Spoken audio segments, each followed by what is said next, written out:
Hi everyone, today we're going to look at this British Airways A380 model. I don't really think you can go wrong with this model because it's British Airways, it's an A380, it's everyone's favourite, and it's really big and impressive as well. Perhaps the only downside to this model is the fact that it's really heavy, but in a way that's also kind of a good thing. So let's take a closer look. Okay, so on with the model review for the British Airways A380, an absolutely fabulous aircraft, one of the biggest ones I've got. This is 1:200 scale, so I think it is about 40 centimetres in its wingspan. Now, where shall we start? Let's start at the front for this plane. So if I just turn the whole thing around, there we go. So let's look at the front, and I'm going to just zoom in a moment.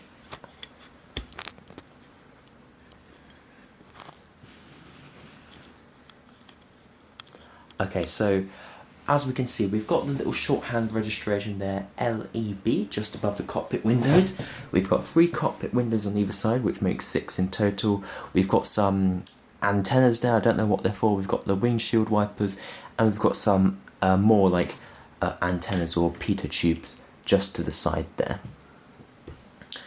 And if we look at the other side, I think we can see them as well. Yeah, we can. So looking right there, we can see more antennas and pitot tubes. Things for like sensing how fast the airplane goes, that sort of stuff, that's why they have them. Okay, right.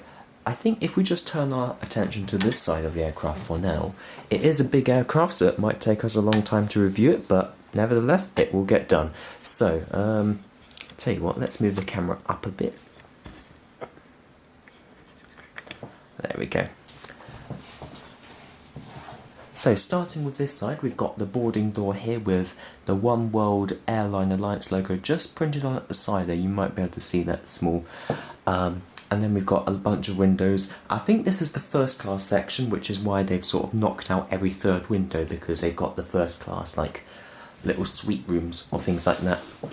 The really elegant thing about British Airways is they've got a lovely logo. They've got the blue and red ribbon that's printed on there very proudly at the front. They've got the British Airways text, and then the To Fly To Serve insignia logo over there on the other side. Now, if we just move along the aircraft, another boarding door, another boarding door. So I think the A380 has up to 3 boarding doors at a time. Lots of people to get on, so the more boarding doors you have, the quicker it takes for everyone to get on. So we see One World on each of them. We also see on the wing there, we see one of the main lights, so the pilots can see when they are taxiing, and I think these are actually the takeoff lights during the dark, takeoff and landing lights. They're the very powerful ones, I think.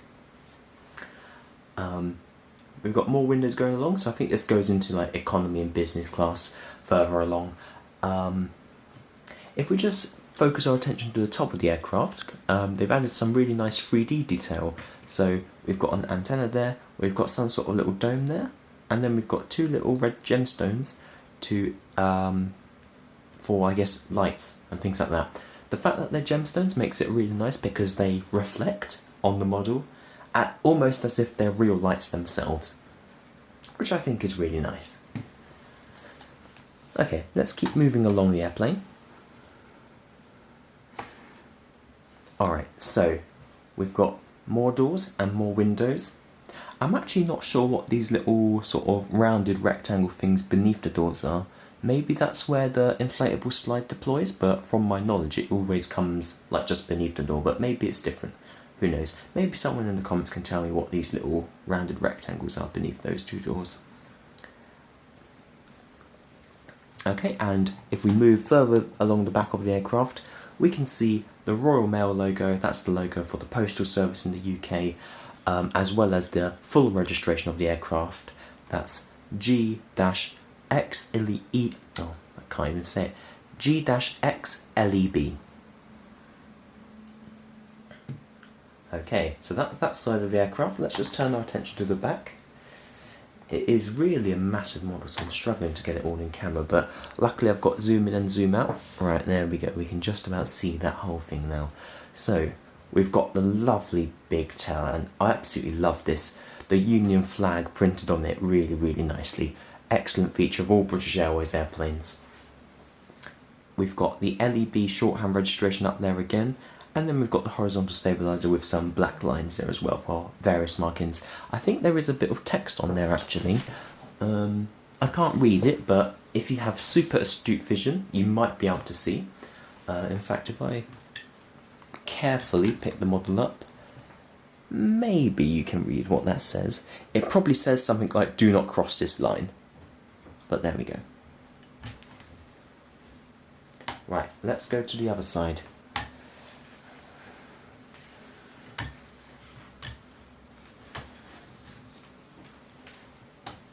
It's a really heavy model as well, so I'm just being extra careful with manoeuvring it about.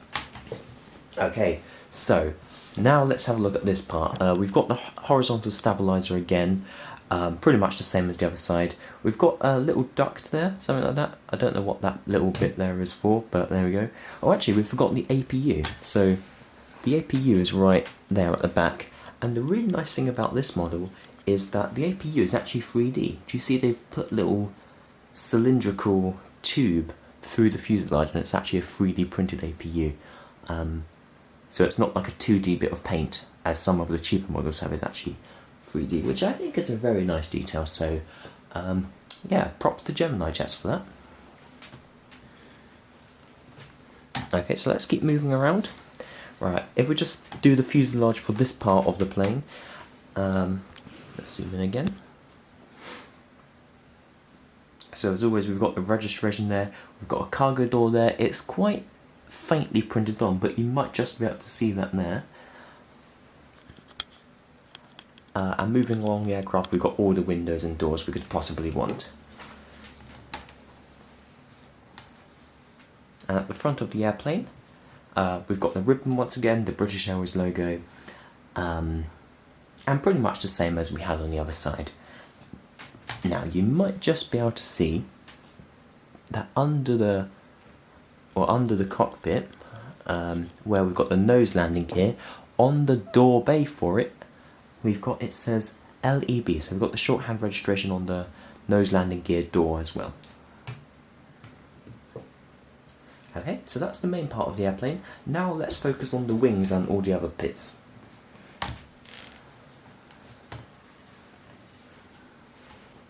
So really big wings, so we'll try and fit it all in shot, but I'll tell you what, if I move it around like this, there we go. Okay, right, you can kind of see it. Right, the wingtips are really nice because they've got like, it's almost like split in two there, and we've got like a little red tip there as well, which I think is really nice. All the British Airways planes, they have these like little red tips on the flap extending bits, and I think it's a really nice detail. Makes it look pretty smart. We've got the same bit of text on the wings as well. Again, it's something, it probably says something like "Do not cross this line" for maintenance people that work on the wings, because you know, you wouldn't want to step on the flaps and then fall through it and then break the plane, would you? Might hurt yourself as well. So there we go. I'll tell you what, let's look at the engines now. So I think the engines are really nice. I think, from as far as I know, British Airways is one of the fewer airlines to go for the Rolls-Royce engines for the A380. I think the other airlines go for the other engine option. Maybe that's General Electric, I can't remember, but British Airways like to choose Rolls-Royce. Rolls-Royce is British after all, I think. Well, I think they make their engines in the UK. So the engines, I think, look pretty smart.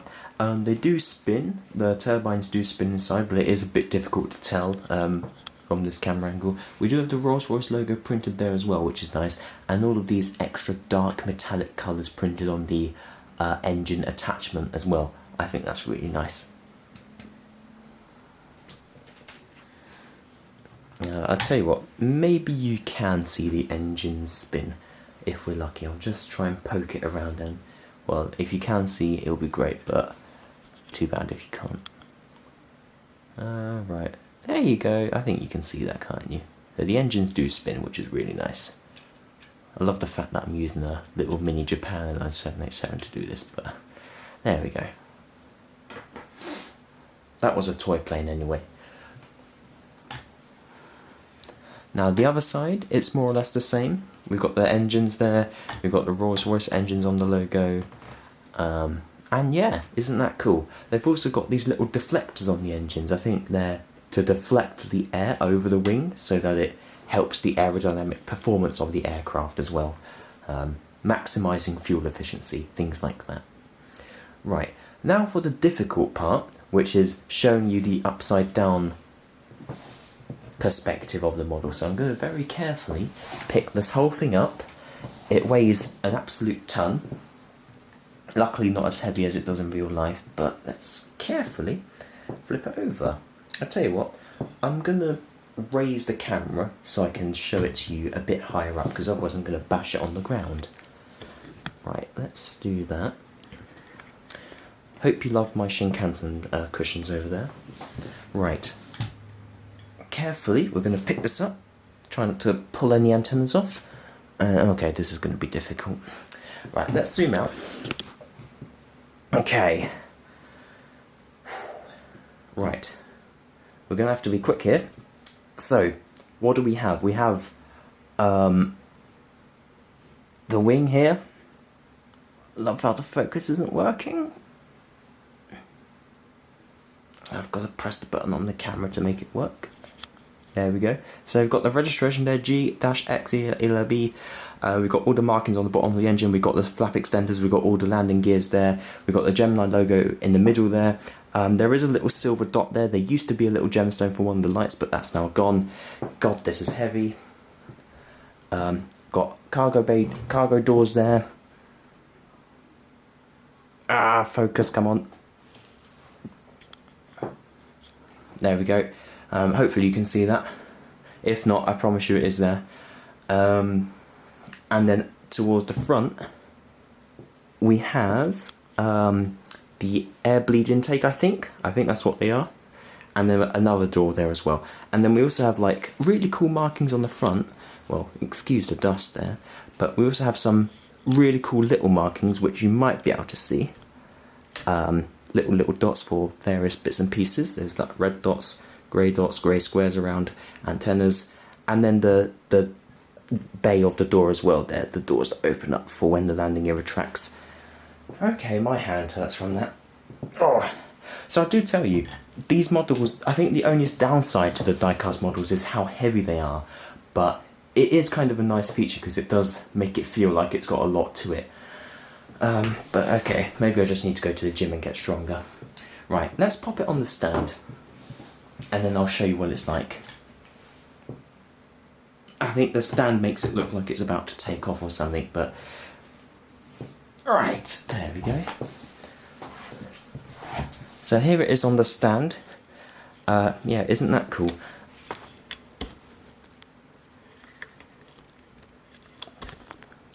Right, there we go. Adjust the focus, there we go. So I think this is a lovely model. Right, I'm sorry we rushed the underside of it a bit. It is just really difficult to showcase it because of how heavy it is and to hold it, but I think it, you know, if you were to buy this model, you'd be able to look at it in perfect quality yourself without having to look at it virtually through a screen. So I definitely recommend this model. It does cost quite a bit, but you know, it is a really, really nice masterpiece to have. Absolutely fabulous model. Okay, so that concludes today's model review. Hope you enjoyed. Remember to like and subscribe if you enjoyed for more exciting content. Okay, have a great rest of your day. Bye bye.